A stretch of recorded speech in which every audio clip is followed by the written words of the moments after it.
Drive పెట్టారు.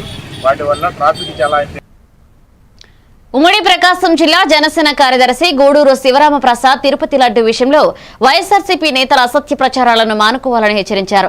స్థానిక జనసేన నేతలతో సమావేశంలో ప్రజలు ఇప్పటికే అసత్య ప్రచారాలపై ఆగ్రహాన్ని వ్యక్తం చేస్తున్నట్లుగా చెప్పారు.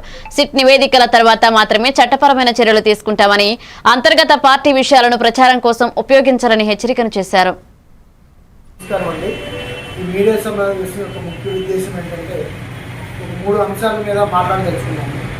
ఒకటి ఎర్రగొండపాలెం ఎమ్మెల్యే గారు ఆల్రెడీ మా పెద్దలు శ్రీరామ్ ప్రసాద్ గారు మాట్లాడారు.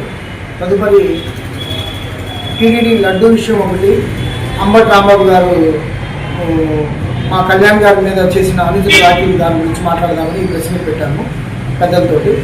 ఇప్పుడు టీడీడీ లడ్డు ఇష్యూ వచ్చినప్పుడు అసలు మేము లడ్డులో కల్తీ లేదు, అనవసరంగా మా వైసీపీ పార్టీ మీద అబండాలు కూటమి ప్రభుత్వం చూపుతుందని మీరు ఆ రోజు అన్నారు. ఈ విధంగా తప్పు జరిగింది. మీ పవన్ కళ్యాణ్ గారు యానిమల్ ఫ్యాట్ తోటి లడ్డు తయారు చేశారని చెప్పారు. వాటితో చేయలేదు, ఈ నెయ్యితో చేశామని చెప్తున్నారు. తప్పు ఏదైనా తప్పే.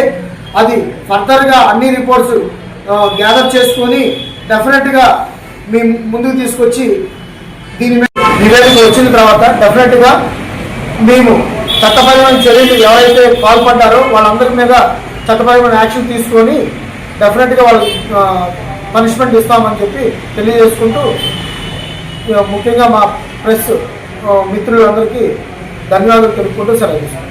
నమస్కారం అండి. ఈ మీడియా సమావేశం యొక్క ముఖ్య ఉద్దేశం ఏంటంటే తిరుపతి రైల్వే